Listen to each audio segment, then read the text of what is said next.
Jadi kalau pembuluh darah, saya ulangi ya, ini saya rekam. Jadi kalau pembuluh darah itu, ini yang warnanya merah ini pembuluh darah arteri, kalau yang warnanya biru pembuluh darah vena ya. Nah, pembuluh darah itu bisa mengecil, namanya vasokonstriksi. Ya. Nah, peristiwa ini ya menyebabkan kenaikan tekanan darah, ya, namanya vasokonstriksi. Nah, kalau dikasih obat, ya, kalau pembuluh darah yang mengecil ini dikasih obat, akan terjadi vasodilatasi ini. Vasodilatasi. Vasodilatasi itu artinya pembuluh darahnya membesar menjadi normal. Jadi ada istilah vasokonstriksi, ada istilah vasodilatasi. Nah, itu prinsip utamanya itu dipahami dulu ya.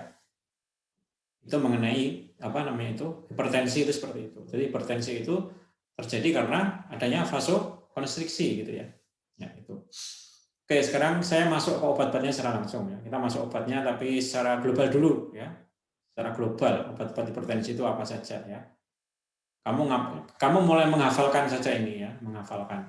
Ya, enggak usah tapi dihafalkan aja ya. Nah, obat hipertensi itu ada banyak ya ternyata ya, ada banyak sekali ya. Yang pertama adalah obat hipertensi centrally acting ya, centrally acting. Kalau diterjemahkan berefek sentral. Kenapa dia berefek sentral? Karena dia berefek di otak, di bagian medula di otak. Jadi kalau ada obat itu berefek di otak, itu berefek sentral. Nah, di bagian reseptor alfa-2. Ini ya, jadi obat ini menstimulasi reseptor alfa-2 di otak. Ya, itu aja dulu ya dipahami ya. Jadi obat golongan pertama apa? Namanya obat yang berefek sentral atau centrally acting ya. Kenapa dikatakan centrally acting? Karena berefek di otak. Ya. Yaitu di medula, di otak. Otak itu kan pusat ya, jadi dikatakan sentral. Berefek di mana? Berefeknya di medula di reseptor alfa-2. Ya. Menstimulasi reseptor alfa-2. Nah, obatnya ada dua ya di sini ya. Ada yang namanya clonidine dan ada namanya metildopa. Ada dua ya ini obatnya ya. Centrally acting. Metildopa ini, catat ya, metildopa ini adalah obat yang aman untuk wanita hamil. Jadi kalau nanti ini kan banyak mbak-mbak ya, nanti pas hamil kok tensinya tinggi ya, saya nggak mendoakan kamu tensinya tinggi ya. Tensinya tinggi itu obat yang aman apa kalau hamil lah, obatnya dopa ya, metildopa. Oke, kemudian saya beralih ke obat yang lainnya, namanya diuretik. Ini diuretik, yang sebelah kanan ini ya, saya blok diuretik. Diuretik itu apa toh? Diuretik itu kalau diminum, ya, jadi kalau kamu minum obat diuretik, ya, kita akan mengeluarkan air dalam jumlah banyak dan sering. Atau dengan kata lain, kalau kita minum diuretik itu kita sering kencing, gitu ya, menaikkan frekuensi kencing.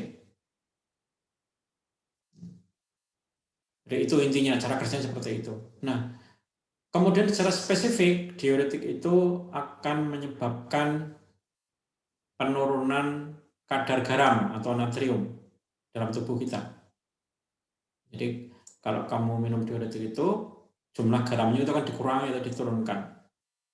Dan ya, menurunkan volume darah. Menurunkan volume darah. Secara spesifik ya.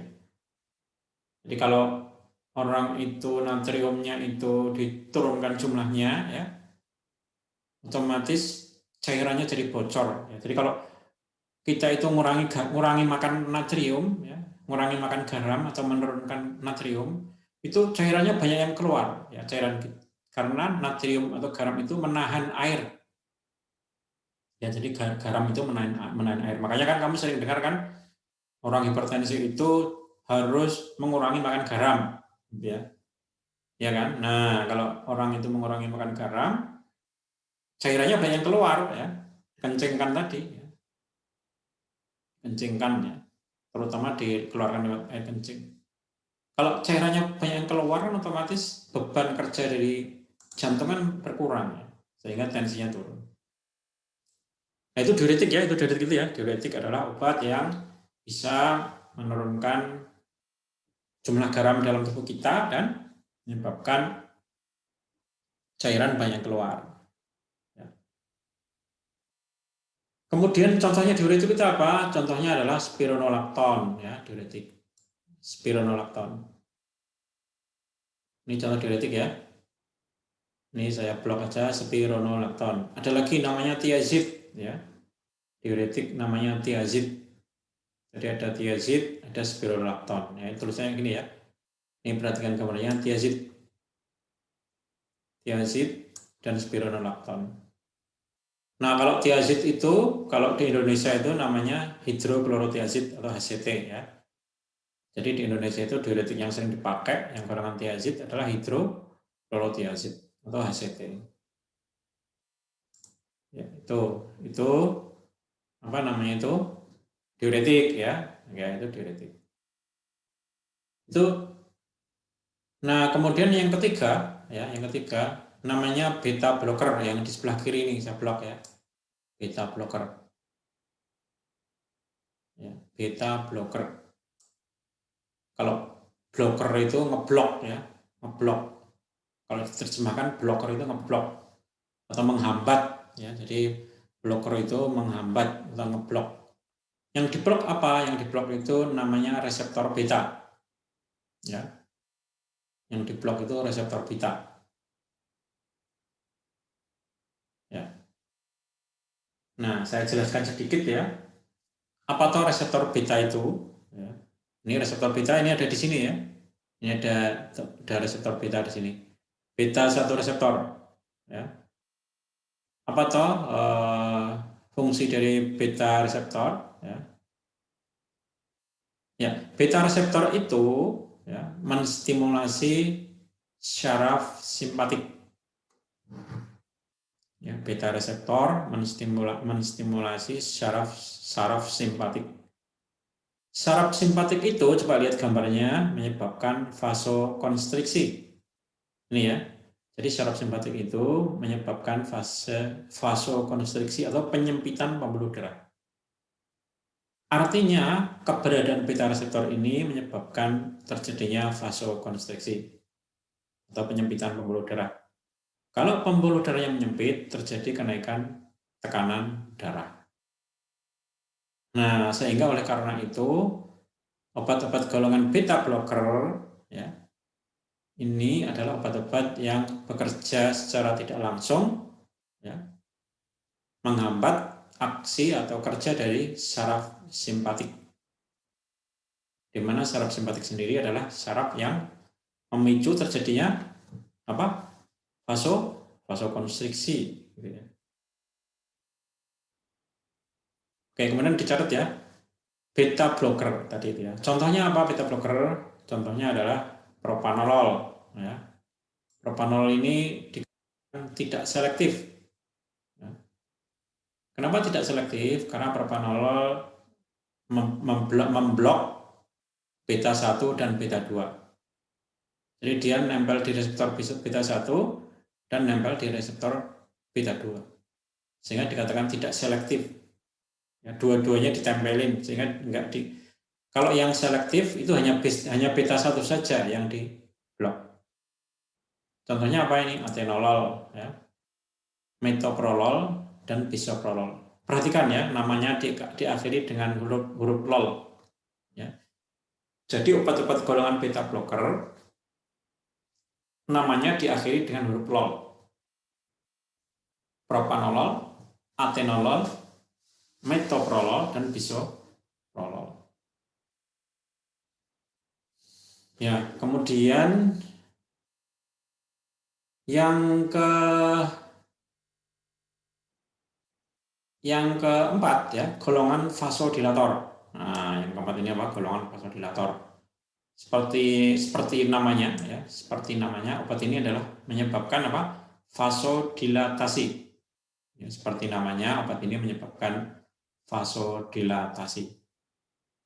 Atau pembuluh darah yang mengalami vasokonstriksi ya, dibesarkan ya, dinormalkan dengan proses vasodilatasi.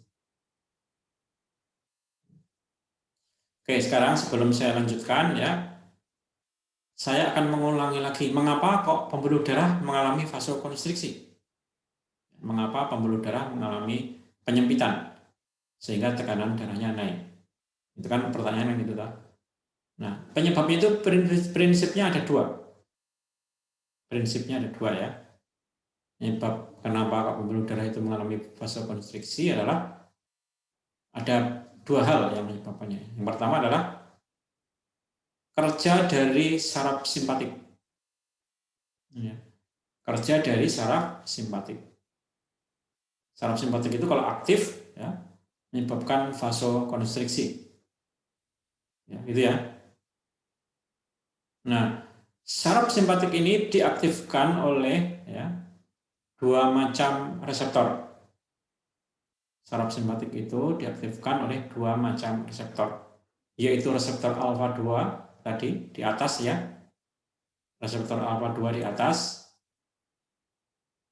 ya, dan reseptor beta 1 di bawah. Dua-duanya adalah reseptor yang bisa mengaktifkan saraf simpatik dan akhirnya menyebabkan vasokonstriksi. Reseptor alfa 2 dihambat oleh centrally acting drug ya, obat-obat berefek sentral. Reseptor beta 1 dihambat oleh beta blocker. Kemudian penyebab kedua dari vasokonstriksi adalah adanya senyawa yang namanya angiotensin. Ya, adanya senyawa yang namanya angiotensin 2. Jadi angiotensin 2 ini adalah senyawa yang menyebabkan vasokonstriksi. Ya, sekali lagi ya, angiotensin 2 ini adalah senyawa yang menyebabkan vasokonstriksi. Dari mana angiotensin 2 ini berasal? Ya. Angiotensin 2 itu berasal dari organ yang namanya ginjal. Ini ada ginjal ya, ada gambar ginjal. Jadi ginjal kita ini memproduksi angiotensin 2. Dari mana asalnya? Dari renin. Ya, ini renin. Dimulai dari renin dulu ya. Renin ini akan berubah menjadi angiotensin 1 ya. Kemudian angiotensin 1 melalui perantaraan enzim akan berubah menjadi angiotensin 2. Nah, angiotensin 2 inilah yang menyebabkan vasokonstriksi. Gitu ya. Artinya apa? Artinya kalau angiotensin 2 ini dihambat produksinya, ya, kalau angiotensin 2 itu dihambat produksinya, menyebabkan tidak terjadi vasokonstriksi atau terjadi apa? Vasodilatasi atau pelebaran pembuluh darah. Gitu ya. Nah, obat-obat golongan vasodilator ya. Obat-obat golongan vasodilator ini ada beberapa yang berefek pada pembentukan angiotensin. Contohnya ya, golongan converting enzyme inhibitor. Ya, golongan converting enzyme inhibitor. Golongan converting enzyme inhibitor ini, kenapa dia itu bisa menyebabkan penurunan tensi? Karena dia menghambat pembentukan angiotensin 2. Apa yang dihambat? Yang dihambat adalah converting enzimnya. Jadi obat ini menghambat atau mengeblok converting enzim. Jadi enzimnya yang dihambat. Enzim yang berperan dalam pembentukan angiotensin 2 dari angiotensin 1. Sehingga obatnya dinamakan angiotensin ya, converting enzyme inhibitor atau AC. Sehingga obatnya dinamakan apa? Angiotensin converting enzyme inhibitor atau AC. ACI atau AC. Gitu ya. Nah, penghambatan angiotensin 1 menjadi angiotensin 2 ini menurunkan kadar angiotensin 2 ya. Contohnya apa obatnya? Contohnya adalah lisinopril. enalapril, ditulis ya, lisinopril, enalapril, dan captopril. Ya, saya tambah ya, captopril. Lisinopril, enalapril, dan captopril. Sehingga obatnya itu ada 3 ya. Kalau captopril ini banyak dipakai di Indonesia ya, captopril. Jadi obatnya berhasilan pril. Captopril, enalapril, lisinopril itu golongan ACI, angiotensin converting enzyme inhibitor. Nah, kemudian di bawahnya ada kotak lagi namanya angiotensin antagonis. Angiotensin antagonis. Nah, obat ini bekerja dengan cara obat ini bekerja dengan cara menghambat angiotensin 2 secara langsung. Jadi obat ini menghambat angiotensin 2 secara langsung, menempel pada reseptornya. Sehingga obat ini juga akan menyebabkan terjadinya vasodilatasi. Jadi contohnya apa? Contohnya adalah ditulis ya, losartan, ya. Losartan, akhirnya tan ya, irbesatran, ya. Losartan, irbesatran. Ini ya, losartan. Saya tulis ya, losartan. Kemudian irbesartan dan valsartan. Ini adalah obat-obat golongan angiotensin antagonis ya, atau nama lainnya adalah angiotensin, saya tulis ya, reseptor blocker. Ya, ini nama lain dari angiotensin antagonis. Kalau ini tadi apa namanya? Kalau yang ini ya. Kalau yang ini namanya captopril ya, lisinopril. Ya.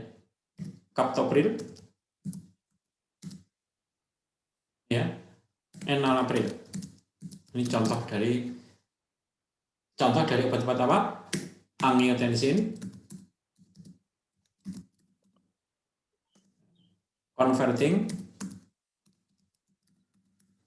enzyme inhibitor, atau disingkat apa? ACI ya, ACI. Ya, oke ya, itu adalah obat-obat penurun tensi ya. Jadi saya ulangi ya, obat penurun tensi itu ada 4 ya. Tadi yang sudah saya sampaikan ada 4 ya. Yang pertama adalah centrally acting, ya.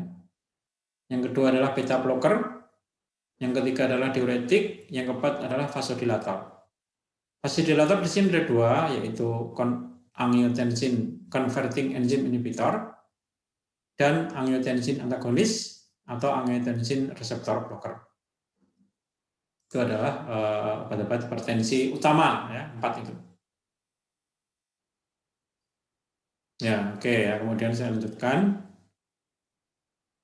dengan obat-obat hipertensi yang lain ya.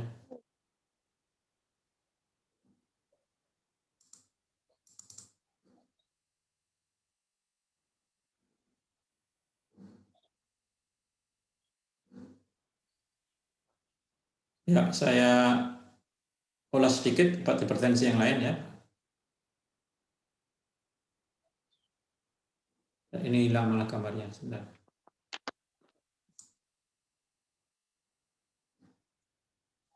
Ya, maaf ini gambarnya hilang ya, saya anu dulu.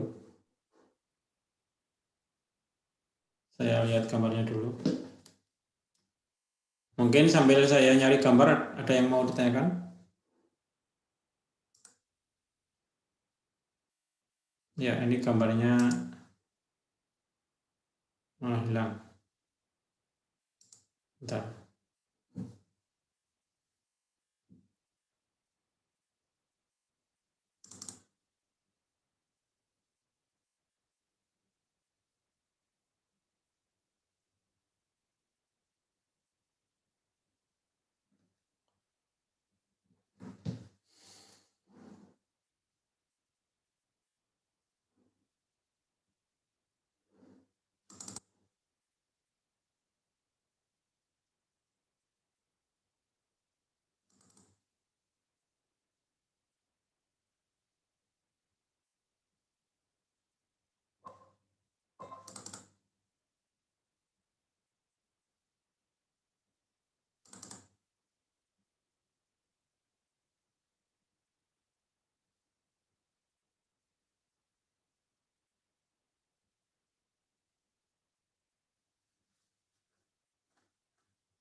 Ya, ini bisa dilihat screen-nya sekarang?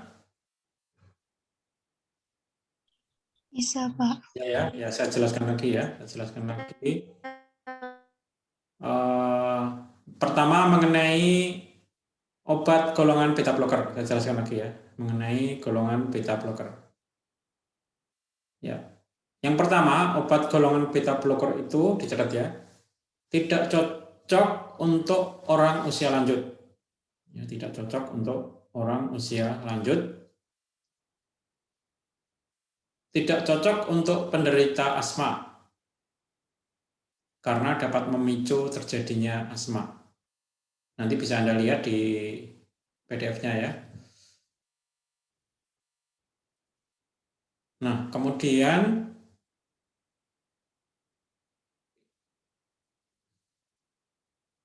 yang kedua, golongan AC inhibitor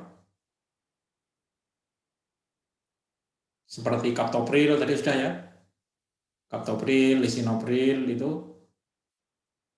menyebabkan kenaikan produksi bradikinin, menyebabkan kenaikan produksi bradikinin ya, sehingga memicu terjadinya batuk kering ya, sehingga memicu terjadinya batuk kering.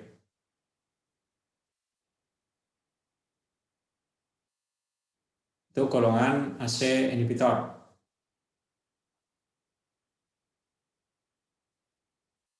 Kemudian golongan tiazid ya, atau diuretik tiazid. Coba Anda lihat di screen-nya ya ini ya. Ini saya tunjukin ya. Diuretik atau diuretik tiazid bisa atau kemungkinan menyebabkan hipokalemia.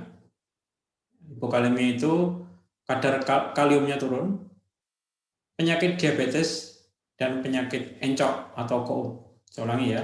Jadi kalau ada orang hipertensi dikasih diuretik tiazid, ya, itu dia bisa memicu terjadinya penyakit tertentu, yaitu apa? Encok atau gout atau asam urat, hipokalemia atau kadar kaliumnya rendah, dan memicu terjadinya penyakit diabetes. Nah, tetapi obat ini mempunyai kelebihan ya. Tiazid ini mempunyai kelebihan apa? Cocok untuk orang usia lanjut. Ya, bagus untuk orang usia lanjut. Tapi kelemahannya tadi itu menyebabkan apa? Terjadinya hipokalemia, asam urat dan atau encok dan diabetes. Itu tiazid ya. Kemudian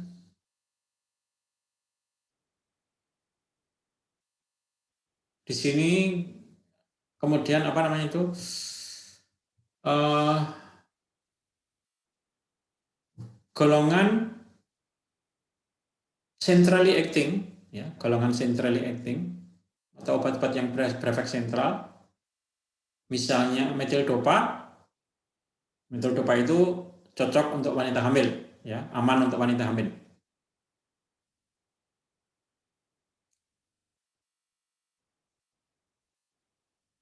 Kemudian, ya, jadi metildopa ini loh ya, di sini ada screen-nya. Metildopa itu apa? Cocok untuk wanita hamil.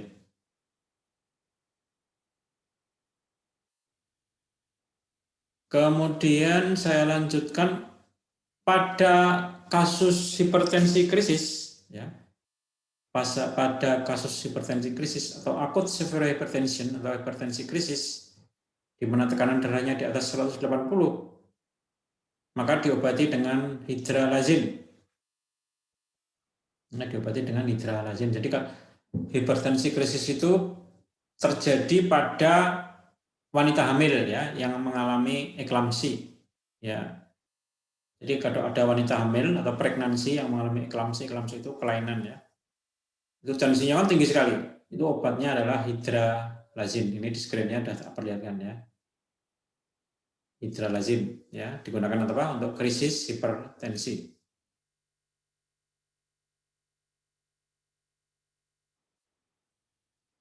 Oke, kemudian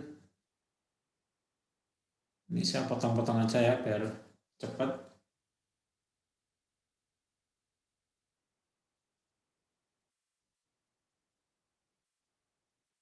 Nah,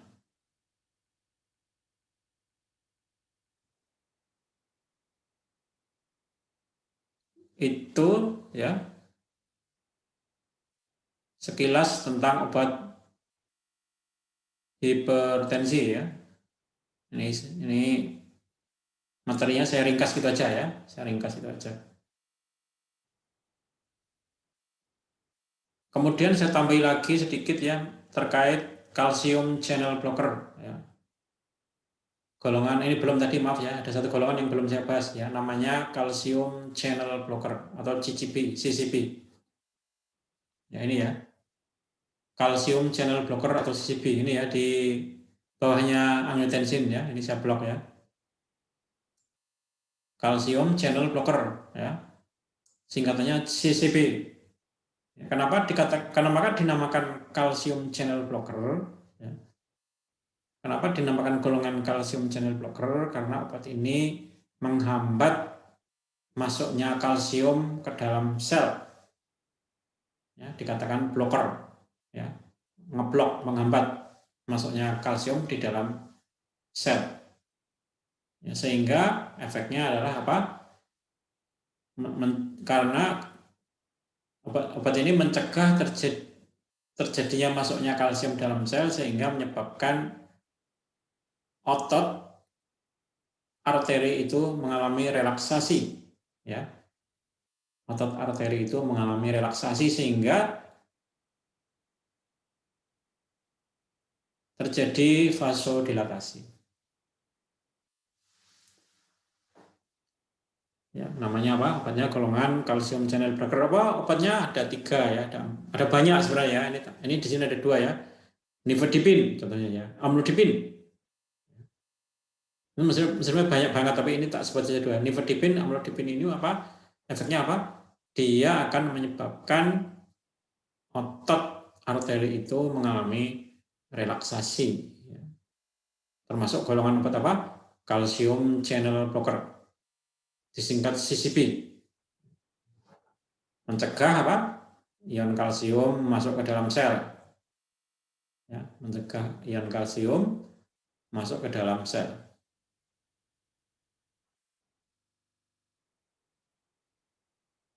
Nah, kemudian yang lain-lain nanti silahkan dibaca ya, tapi beberapa saya blok kuning itu yang penting ya. Saya blok kuning yang penting. Yang penting saya blok kuning. Nah ini ya, ini tadi ya. Golongan beta blocker, ini Anda lihat di screen-nya ya. Golongan beta blocker ya, menyebabkan memicu terjadinya asma ini ya. Golongan beta blocker ini memicu terjadinya asma sehingga tidak baik untuk penderita asma. Dan tidak cocok untuk orang tua ya. Golongan obat ini nggak cocok untuk orang tua. Juga nggak cocok untuk penderita asma. Nah, kemudian golongan beta blocker ini efek nggak baiknya lagi adalah dia menyebabkan kenaikan kolesterol. Nah, ini ya saya blok ya. Menyebabkan kenaikan kolesterol.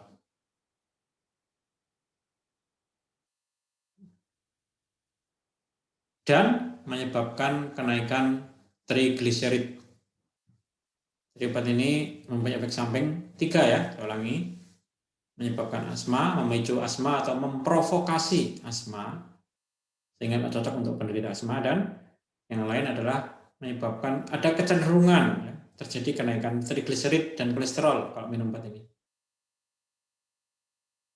Dan tidak cocok untuk orang usia lanjut.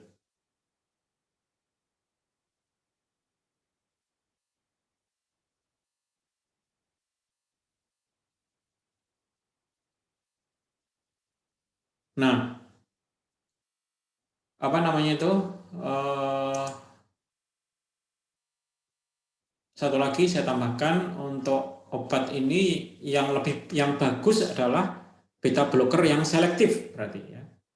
Jadi beta blocker itu kan tadi ada yang selektif dan yang enggak selektif ya. Jadi yang selektif yang bagus. Ini ya, Anda lihat gambarnya. Kan ada yang selektif dan tidak selektif. Yang selektif ini yang bagus, ya, yang efek sampingnya lebih kecil, yaitu apa? Atenolol, metoprolol, dan bisoprolol. Itu adalah beta blocker yang selektif, di mana efek sampingnya tadi yaitu asma, apa namanya itu, memprovokasi terjadinya asma ya, beta blocker itu, kemudian menaikkan trigliserid, ya. Itu apa namanya itu, adalah efek samping dari obat yang bisa dikurangi dengan kita pakai yang selektif. Kita pakai yang selektif.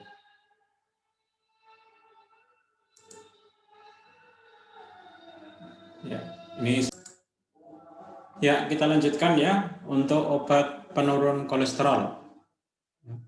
Untuk obat penurun kolesterol atau obat anti hiperlipidemik, ya.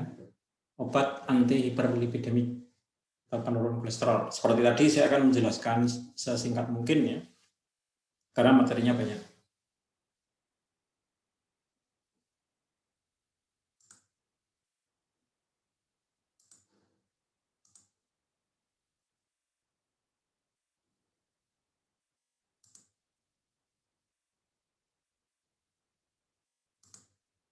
Ya, ini judulnya apa? Obat lipid lowering drugs, ya, atau obat menurunkan lipid. Lipid itu lemak ya. Lipid itu bahasa Inggris, bahasa Indonesia lemak. Ya kalau orang mengatakan kolesterol gitu ya. Kolesterol, lipid, lemak atau kolesterol ya sama ya. Nah, ini obat-obatnya ini ada beberapa golongan ya. Beberapa golongan, tapi sebelumnya saya ingin menjelaskan definisi-definisi dulu ya. Definisi-definisi dulu. Nah, lipid itu apa toh lipid itu? Nah, menurut diktat ini lipid itu contohnya adalah trigliserid ya di sini ya. Contohnya lipid itu trigliserid. Kemudian yang lain contohnya adalah LDL ya, atau low density lipoprotein atau LDL. Jadi yang dinamakan lipid ya, dalam artian lipid itu merupakan suatu penyakit ya. Nama lain lipid adalah kolesterol ya. Jadi lipid itu apa namanya kolesterol ya. Itu contohnya adalah trigliserid dan LDL. LDL itu adalah singkatan dari low density lipoprotein. Low density lipoprotein.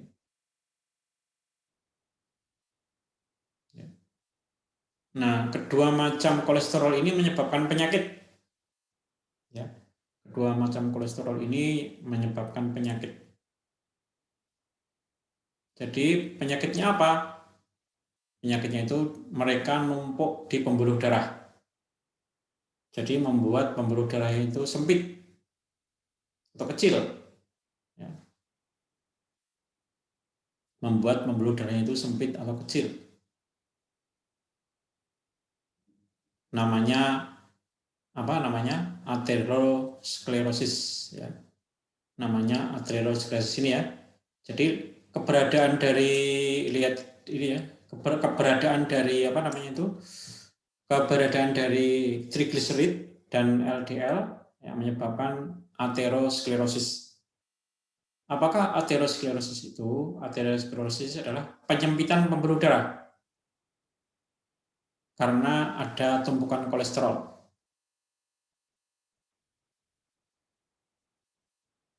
Nah, jadi aterosklerosis ini ujung-ujungnya terjadi penyakit jantung. Ya, karena pembuluh darah itu menyumbat, ya, pembuluh darahnya itu disumbat oleh lemak atau lipid tadi. Sehingga akibatnya apa? Darahnya susah mengalir. Ya. Terutama di jantung. Nanti kalau darahnya yang ke jantung susah mengalir, namanya penyakit jantung. Ya, karena jantungnya tidak dapat oksigen. Nah, itu adalah aterosklerosis. Ya.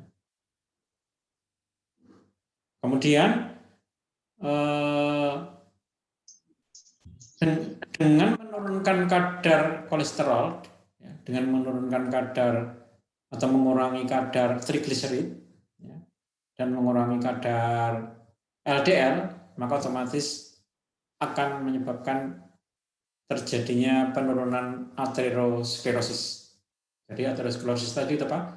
Aterosklerosis itu adalah penyempitan pembuluh darah karena apa? Ada penumpukan kolesterol, ya. Ada penumpukan trigliserid, ada penumpukan LDL, ya, low density lipoprotein.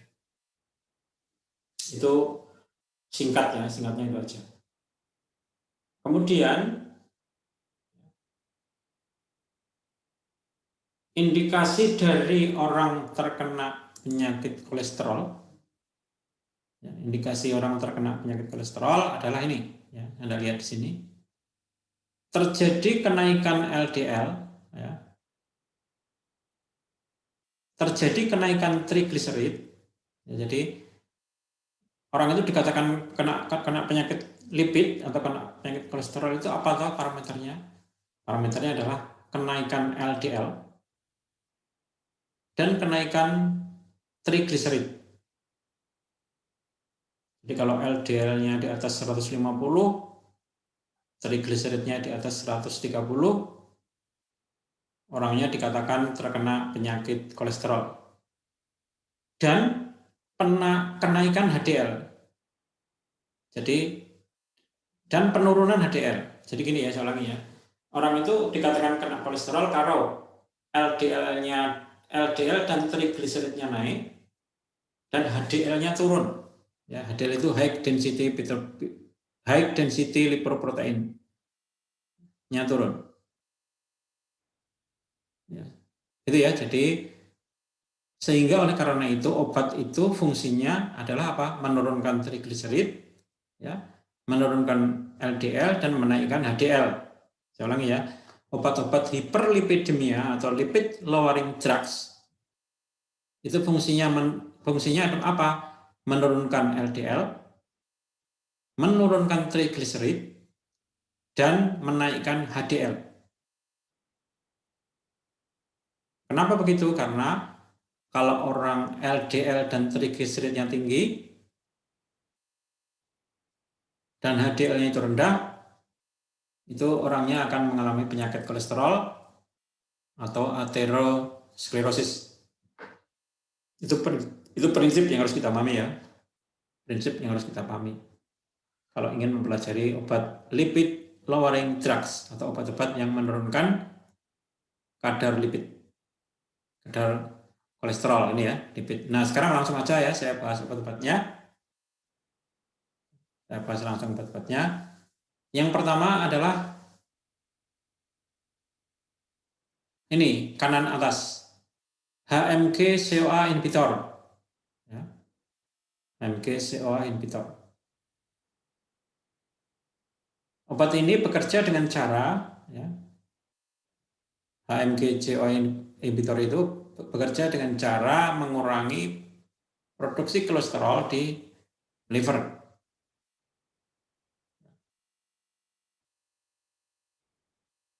Jadi di sini ya, di dalam liver itu terjadi, jadi kolesterol itu dibuatnya di liver gitu ya, di hepar. Ya. Bikinnya kolesterol di hepar. Ya, termasuk bikin LDL, bikin trigliserid itu di hepar. Yang bikin itu siapa? Yang bikin itu adalah ini ya, HMG CoA. HMG CoA itu adalah bakal ya, cikalnya, ya, bahannya dari kolesterol. HMG CoA. Kemudian HMG CoA ini dirubah jadi mevalonat, ya, dirubah jadi kolesterol, termasuk trigliserid.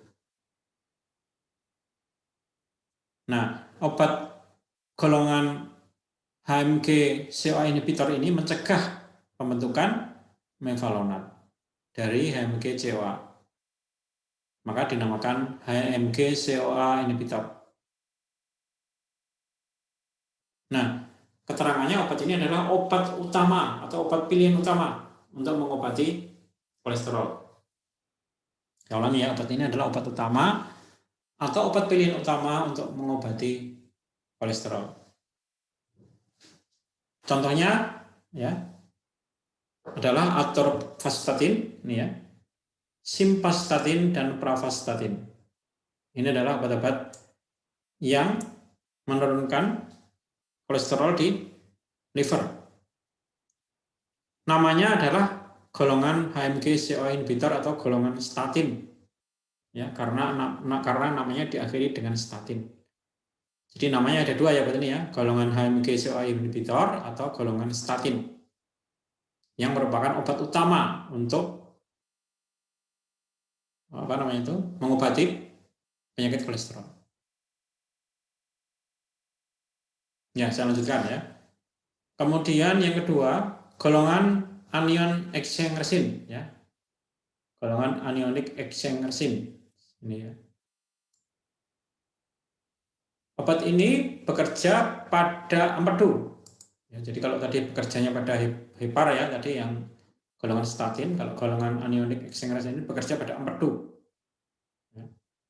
Bekerja pada empedu. Bagaimana cara kerjanya? Cara kerjanya adalah menstimulasi ya. Bile itu empedu ya, asam empedu atau bile acid ya, ini menstimulasi produksi bile acid atau asam empedu ya. Sehingga ya dia menghambat pembentukan kolesterol. Jadi asam empedu dalam jumlah banyak itu bisa menghambat pembentukan kolesterol. Nama obatnya adalah bile acid resin, bile anionic exchange resin. Obatnya ada dua ya, kolesteramin dan kolestipol. Kolesteramin dan kolestipol. Obat ini diminum bersama air ya, karena bentuknya itu serbuk ya, diminum kayak minum susu itu, jadi diaduk dengan air kemudian diminum. Kolesteramin. Ini banyak dipakai di Indonesia ya, kolesteramin ini. Cara kerjanya adalah apa tadi? Menaikkan asam empedu, bile atau bile acid, sehingga mencegah pembentukan atau produksi kolesterol. Obat ini mempunyai efek samping yaitu perutnya sebah ya. Jadi kalau minum obat ini efek samping itu perutnya sebah atau konstipasi atau nggak bisa BAB, itu efek sampingnya. Golongan obat ini.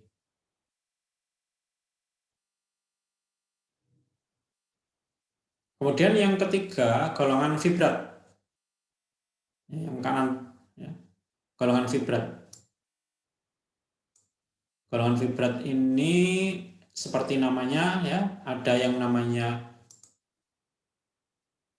bezafibrat, ada yang namanya fenofibrat, ya, dan ada yang namanya gemfibrozil. Ya, jadi saya tambah ya, gemfibrozil, fenofibrat, dan bezafibrat. Itu golongan fibrat.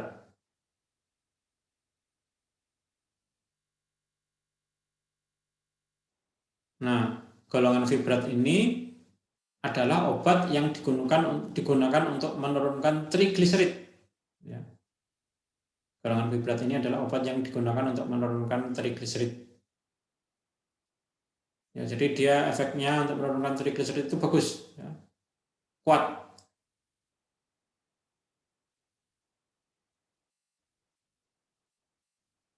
Ya, itu sekilas ya. Kemudian yang ketiga, kalau yang 1, 2, 3, 4, yang keempat golongan nikotinik asid atau asam nikotinat.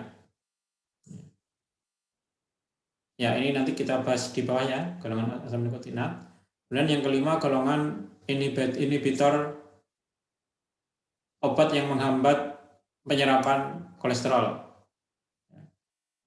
Obat yang menghambat penyerapan kolesterol, namanya ezetimibe.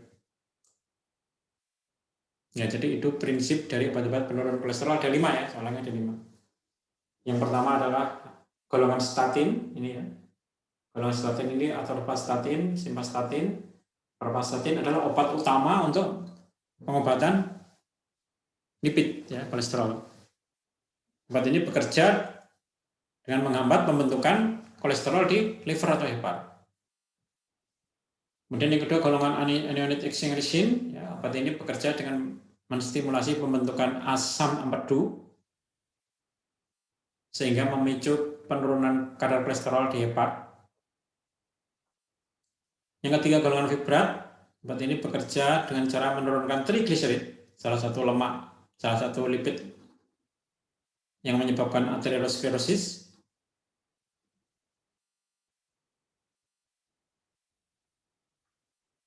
Kemudian yang kelima, golongan inhibitor atau obat yang menghambat penyerapan kolesterol. Nah, itu ezetimibe. Nah, itu prinsipnya itu. Kemudian saya akan masuk menjelaskan lagi ya.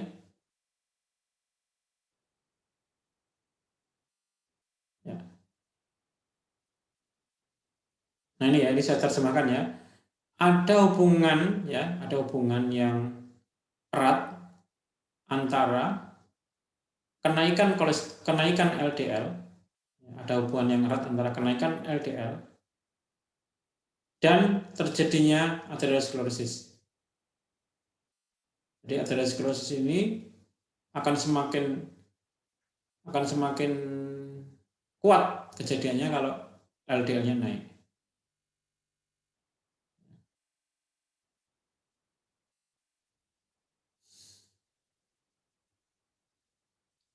Kemudian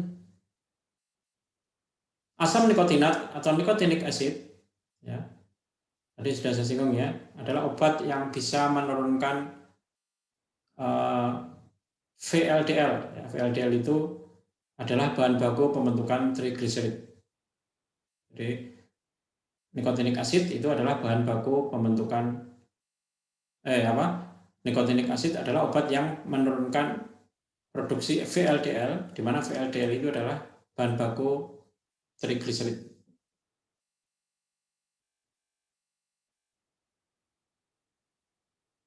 Kemudian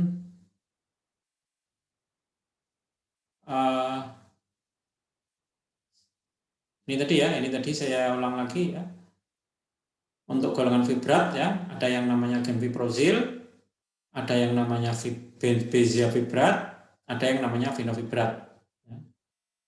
Nah, golongan fibrat ini adalah obat yang efektif menurunkan trigliserid, ya, ini sampai 30%. Jadi mengobati trigliserid itu lebih cocok dengan menggunakan golongan fibrat.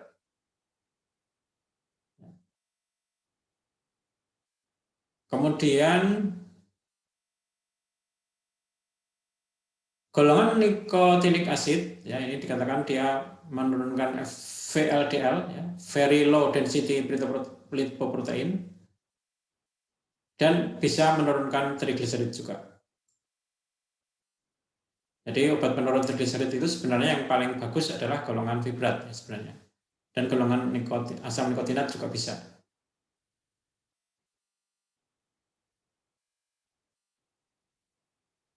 Cuman obat ini jarang sekali digunakan sekarang ya. Walaupun dia itu dikatakan bisa menurunkan kolesterol, tapi jarang digunakan karena menyebabkan reaksi palpitasi dan kepalanya pusing. Jadi sekarang jarang digunakan. Ditarik ya, mbak ditarik. Di sinus itu ngeliang ya, dan palpitasi itu jantungnya cepat.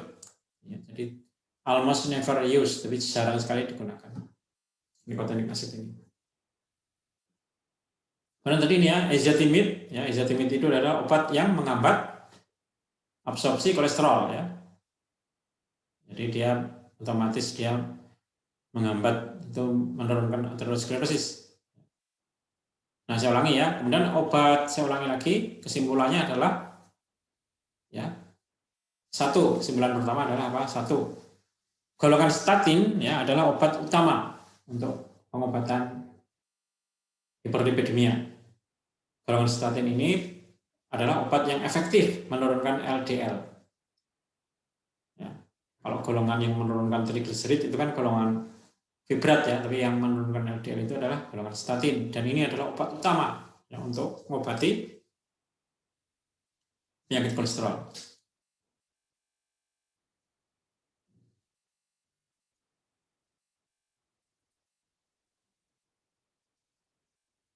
Ya, kemudian saya kira udah hampir semuanya ya saya sampaikan ya untuk materinya.